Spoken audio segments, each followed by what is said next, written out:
Hai semuanya, pernahkah ada orang yang membalas dendam padamu? Tak menyenangkan bukan? Nah, ini adalah ceritaku tentang pembalasan dendam tapi dengan kejutan. Kalian tak akan percaya siapa ternyata orang iseng itu.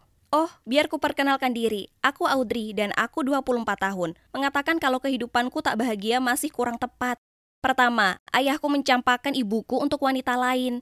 Dan tak lama kemudian, ibu meninggal karena penyakit serius. Pada dasarnya, seluruh hidupku hancur berantakan dalam hitungan bulan dan aku masih sangat muda pada saat itu. Sungguh berat tumbuh dewasa dan aku selalu berpikir kalau hidupku tak akan pernah bisa berubah lagi. Tapi di suatu hari yang baik, seseorang muncul dalam hidupku dan mengubah segalanya. Namanya Jim dan umurnya 7 tahun lebih tua dariku dan dia sungguh mengubah hidupku. Dia tinggal di kota lain, tapi dia sering datang ke kotaku untuk perjalanan bisnis. Dengan cepat kami saling jatuh cinta. Tapi kebahagiaan itu tak berlangsung lama. Suatu hari aku sedang bekerja di toko pakaian saat seorang gadis sekitar seumuranku masuk. Dia ingin kubantu memilih beberapa gaun, tapi dia cukup kasar padaku dan aku terus mendapatinya menatapku dengan tatapan jahat. Siapa dia? Dan kenapa dia memperlakukanku seperti itu? Akhirnya setelah sekitar 2 jam, dia memutuskan dan memilih dasi saja yang ingin dia beli untuk suaminya. Aku lega bisa menyingkirkannya, tapi terkejut saat melihat nama di kartu kreditnya. Jim Stewart, nama suaminya sama persis dengan nama pacarku. Sungguh suatu kebetulan. Dia pasti memergokiku menatap kartu itu karena dia tiba-tiba berkata, "Iya, Jim adalah suamiku. Sekarang kamu jauh-jauh darinya." Apa? Suaminya? Jimku? Sebelum aku sempat merespon, dia berbalik ke semua orang di toko dan berkata, "Cewek ini adalah cewek matre dan dia berusaha menghancurkan pernikahanku."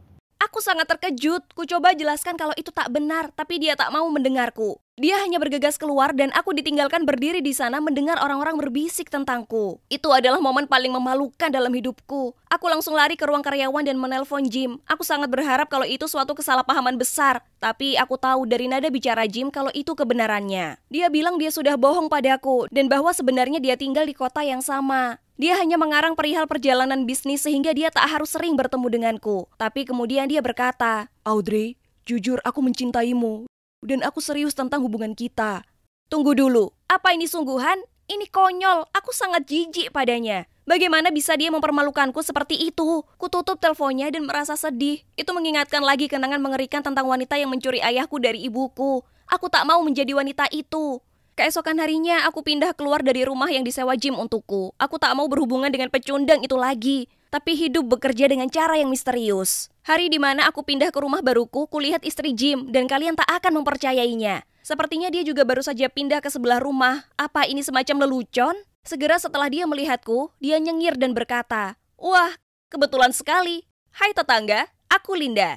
Melihatnya membongkar barang-barangnya sendiri, tak bisa tidak aku bertanya-tanya di mana Jim berada. Tapi kemudian kupikir mungkin Linda sudah mengakhiri hubungan dengannya dan pindah ke sini sendiri. Bagaimanapun, kuharap demikian. Aku benci kalau Jim jadi tetanggaku. Jadi itulah saat kehidupan baruku dimulai dan hidupku jadi gila sejak itu.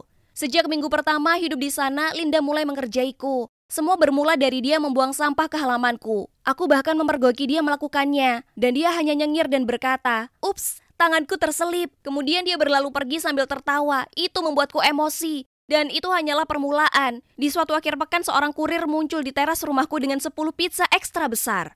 Ku coba jelaskan kalau aku tak memesannya. Dan itulah saat Linda muncul di pintu dan berkata, "Oh, terima kasih sudah memesan makan malamku, Audrey. Aku kelaparan." Kemudian dia mengambil 5 pizza itu dan lari ke rumahnya, meninggalkanku di sana dengan tagihan $100. Ya ampun, itu sangat menjengkelkan. Dan aku tak punya pilihan lain kecuali membayarnya. Linda itu kelewat batas, sungguh.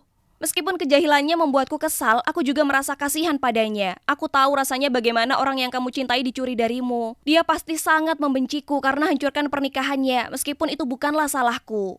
Kuputuskan untuk menerima saja kejahilannya. Dia akan mengakhirinya pada akhirnya, dan kejahilan itu tak membahayakanku, ya kan? Nah, suatu malam ku dengar bel di pintu. Aku tak sedang menunggu siapapun dan terkejut melihat ada pemuda berdiri di sana membawa poster bertuliskan, "Aku setuju jadi pacarmu.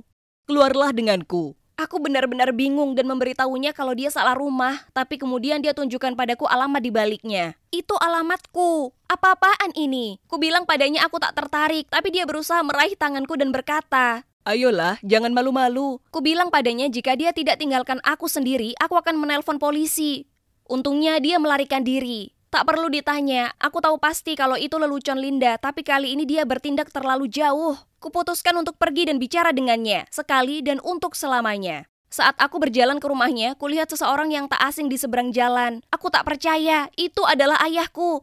Bertahun-tahun telah berlalu dan beliau sudah benar-benar berubah, tapi tak diragukan lagi itu adalah ayah. Tiba-tiba aku berseru, "Ayah?" Tapi aku tak tahu kemudian harus berbuat apa. Aku memikirkan langkah selanjutnya saat kurasakan ada seseorang di belakangku. Aku berbalik dan melihat Linda. Dia hanya nyengir padaku dan berjalan pergi. Apa sih masalahnya? Apa dia barusan mendengar apa yang kukatakan? Aku sangat terkejut melihat ayahku. Aku berlari kembali ke rumahku. Aku membencinya atas apa yang diperbuatnya pada ibuku. Tapi dia tetap ayahku. Dan aku ingin tahu apa dia baik-baik saja dan apa yang dilakukannya di sini. Aku hampir tidak tidur malam itu karena aku tak bisa berhenti memikirkan ayah. Keesokan paginya, aku duduk di dekat jendela kemudian beliau muncul lagi. Kali ini ayah bersama Linda dan Linda sedang menggandeng lengannya. Apa yang dia lakukan dengan ayahku? Kenapa mereka begitu dekat? Kemudian di hari itu, kulihat ayah lagi dan kali ini dia dan Linda berpelukan. Ya Tuhan, apa mereka pacaran? Mungkin Linda sudah mendengarku memanggilnya ayah dan sekarang dia menggodanya untuk sungguh-sungguh membalas dendam padaku. Ini keterlaluan. Membayangkan Linda jadi ibu tiriku membuatku mau muntah. Aku menunggu dan menunggu, tapi beliau berada di dalam rumahnya dan tak ada tanda-tanda akan pergi.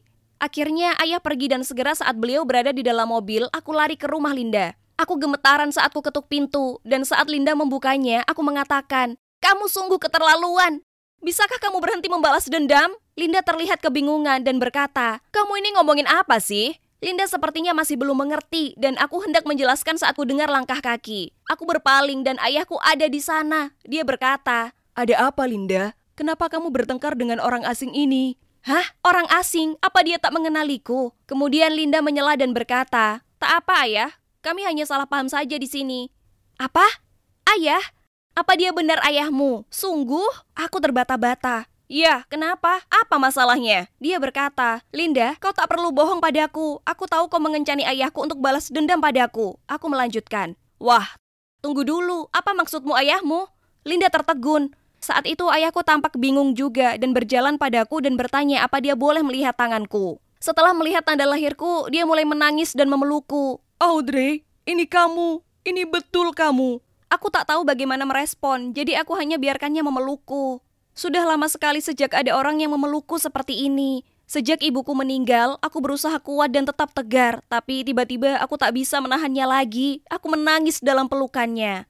Kami berdiri seperti itu lama sekali dan akhirnya ayah membawaku masuk ke rumah Linda dan bercerita padaku. Ternyata setelah ayah meninggalkanku dan ibu, ayah ditipu oleh wanita itu. Dan beliau sangat malu. Ayah memutuskan untuk pindah ke kota lain dan memulai hidup baru. Suatu hari ayah bekerja keras di proyek konstruksi lalu mengalami cedera. Jadi beliau berakhir di rumah sakit dan itulah saat beliau bertemu Linda. Linda mengalami kecelakaan mobil dan membutuhkan transfusi darah segera. Linda punya golongan darah yang cukup langka, tapi untungnya ayahku bergolongan darah sama dan beliau dengan sukarela memberinya transfusi. Setelah itu mereka jadi dekat dan melihat Linda sudah kehilangan kedua orang tuanya di kecelakaan mobil itu, ayahku akhirnya mengadopsinya. Aku tak bisa mempercayainya. Ayahku sudah menghadapi banyak hal selama ini. Kukira dia pergi menjalani hidupnya dengan seorang wanita kaya. Aku merasa tak enak padanya dan memutuskan melupakan masa lalu dan memaafkannya. Dan untuk Linda, dia pun dibuat bingung dengan kejadian ini. Jadi dia meninggalkan ruangan untuk memproses semuanya. Aku dan ayahku meluangkan waktu untuk menceritakan kehidupan kami. Kemudian Linda menyiapkan makan malam untuk kami bertiga. Dan sebelum kami makan, dengan malu-malu Linda memegang tanganku dan berkata, "Audrey, selama ini aku bersikap buruk padamu. Aku minta maaf. Aku tahu bukan kamu yang seharusnya bertanggung jawab atas perceraianku. Tapi aku masih merasa kesal dan itulah kenapa aku lakukan semua kejahilan itu. Itu sangat kekanak-kanakan kan? Tolong maafkan aku, saudariku." Kami menertawakannya, kemudian saling berpelukan untuk berdamai. Aku tak percaya ini. Setelah bertahun-tahun merasa kesepian, tiba-tiba aku punya saudara dan ayahku kembali. Hidupku akhirnya berubah haluan, dan aku hampir tertawa memikirkan kalau ini semua terjadi karena bertemu Jim. Setidaknya ada satu hal baik yang didapat dari hubungan yang gagal itu.